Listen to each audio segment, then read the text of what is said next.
Hi, Travis here at Exercise Lab with another video for you guys today. So I'm a doctor of physical therapy for those of you who don't know me, and sort of a product review type day. I'm going to talk to you about this thing called a ToePro, which is sort of an odd looking device, but actually a fair amount of thought went into it. And so I'll be reviewing this thing and what it is and why you might want to use it, and then delving just a little bit deeper into why you might want to spend some time at all on some often neglected muscles, which are the intrinsic foot muscles, sort of our toe, foot, ankle muscles, and how that can help you out from a performance standpoint, injury prevention perhaps, and then even for those of you who are on the more elderly, frail side of reducing your risk of falls, which is certainly a hot topic and a big item. Keeping yourself vertical is obviously of prime importance, and this nifty little device may in some ways be able to help you do that. So for those of you who are looking to learn more about this thing and what it might be able to do for you, go ahead and stay tuned and we'll get started. All right, so before I actually show you guys the exercises, I just want to talk to you about some of the thought that went into the process of developing this, which is pretty nifty. So again, it has angles that it is essentially shaped at, as well as some little cutouts here. And part of the rationale behind that is by having this cutout here, or it's kind of more of an inlay, I guess you would say, it changes the density so your toes can kind of get around it and push into it a little bit more effectively to really try and strengthen those intrinsic foot muscles.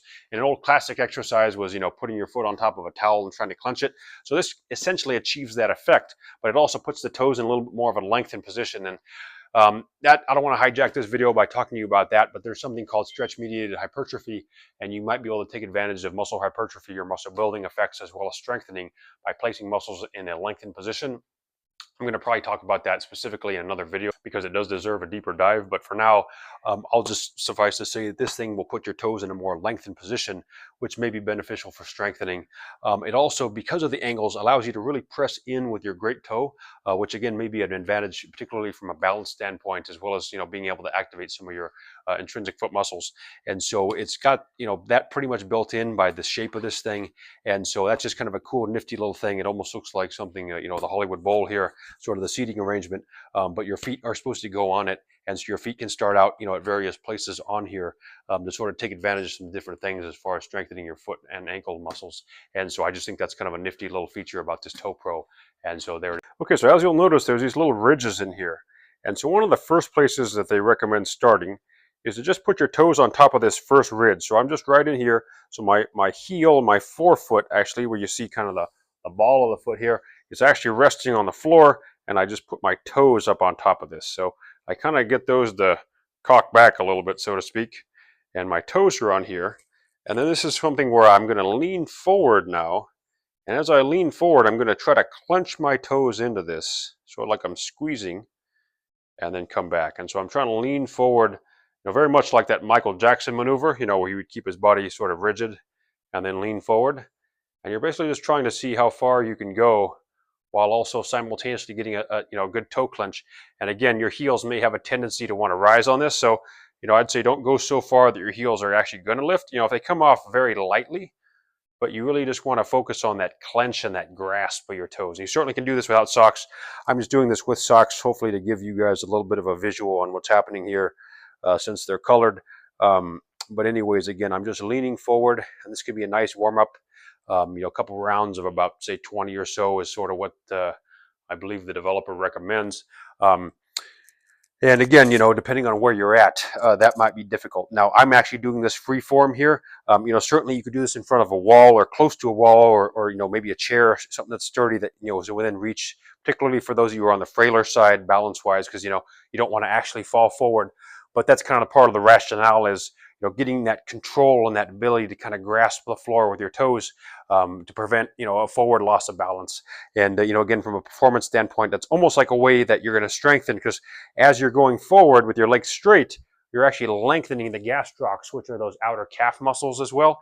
And so it's almost like the way to do a heel raise, but without actually lifting your heels in a sense. So it's kind of like a closed chain, so to speak, way to do a heel raise or sort of a calf exercise. So kind of a cool way to get some foot strengthening, as well as you actually get a little calves in the mixture and some of the postural stabilizing muscles there with the ToePro. Okay, next up on the list would be going up to this top crest here. Okay, so you see sort of there's a little top inlay here. So now you take your toes and you put it up on top of this guy. Okay, and then it's a little different. So it's tempting to kind of just do a good old-fashioned heel raise, which actually isn't bad. But what you really want to do is you want to actually point the great toe. And so you want to take your toe and sort of turn your foot in and push that big toe down as you lift your heels. And they tend to recommend going up to about 30 degrees, so not actually even going up, all the way. So probably going up somewhere to about here, maybe.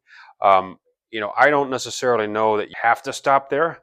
And personally, if I'm also trying to get a little bit of that gastroc in the mixture, sometimes I will go up higher.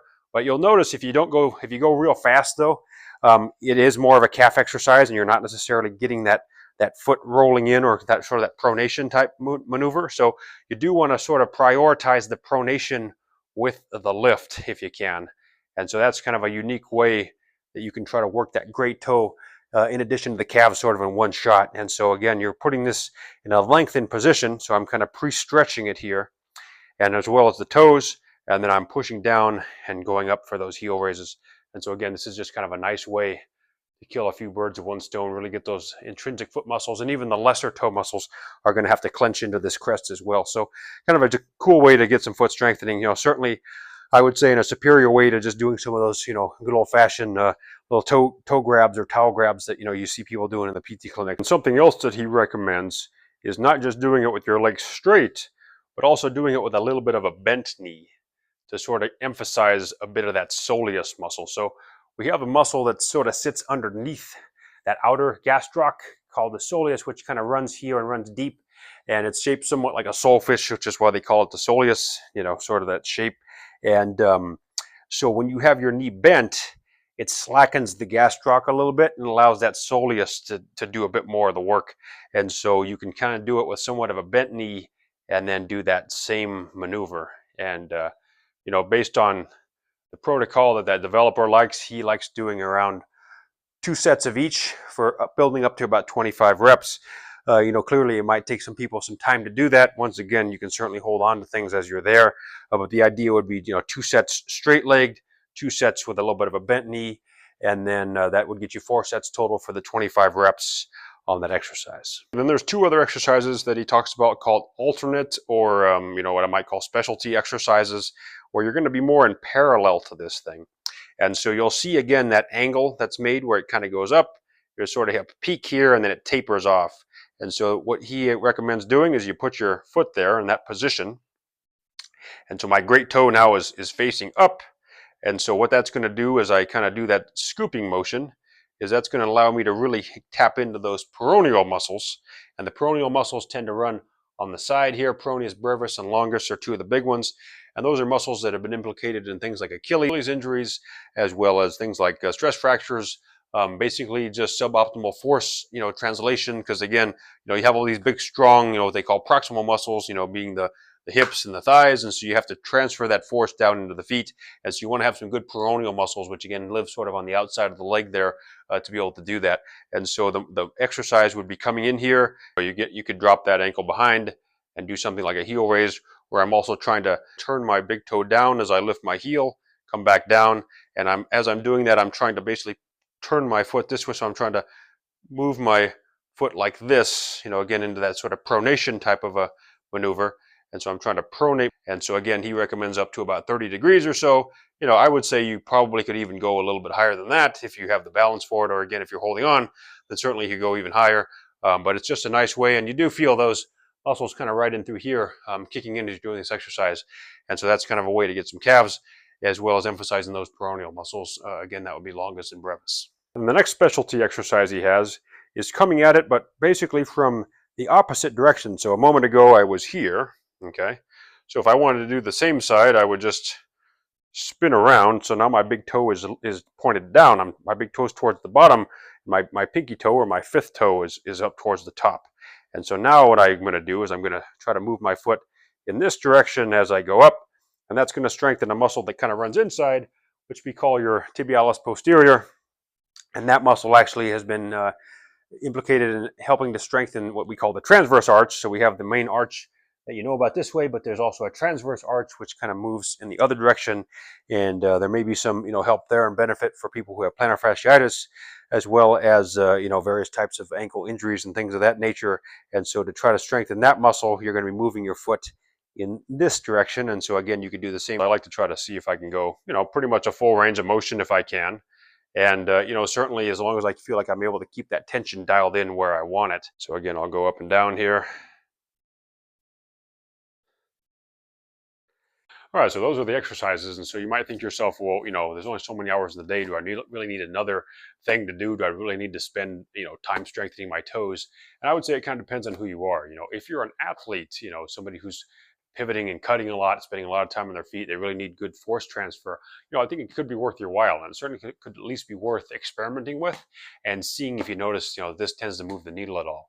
One of the things that you may not notice, though, is if it's going to help prevent injuries, right? Because you're not going to be aware of the injuries that you're not going to have. But it does seem like strengthening your feet, strengthening those intrinsic foot muscles, and certainly your ankle stabilizing muscles can be of great benefit. So if you're somebody who does want to perform at a high level and hopefully stay that way, this may help you to weather some storms and hopefully fend off some injuries that could be in store for you without it, perhaps. And so, in that sense, I would say, it could be worth your while to get one of these.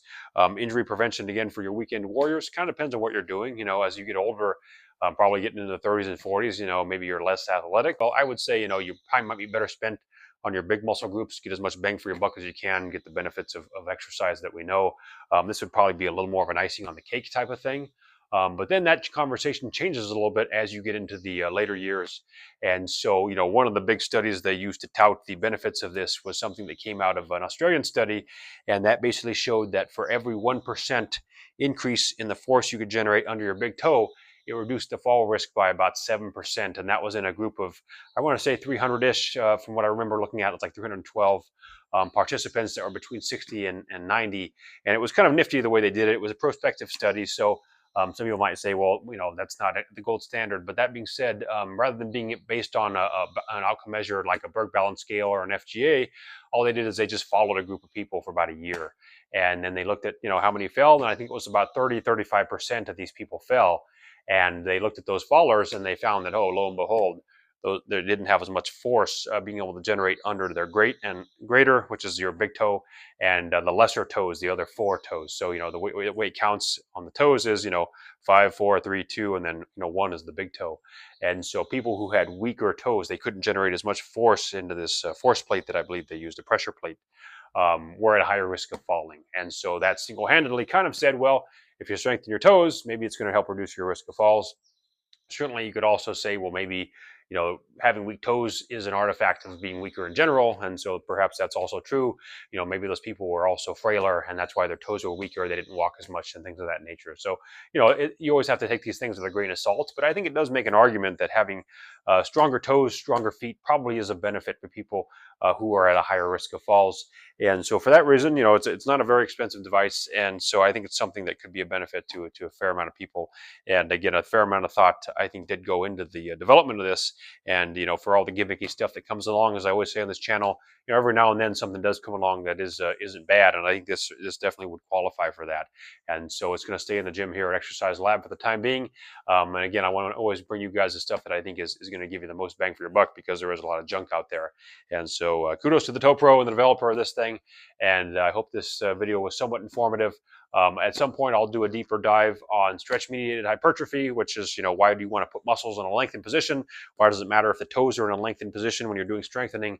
Similar thing of doing, if I'm doing triceps down here versus in a lengthened position, there might be some benefits to doing that. And so I'll do a deeper dive there, as well as probably speaking about fall risks more generally, because there's certainly more you can do for your fall risk than just toe strengthening, but toe strengthening does seem to be one of the bigger items. And so all that being said, hope you guys liked the video for today. Definitely let me know what else you want to see. Subscribe if you like this stuff.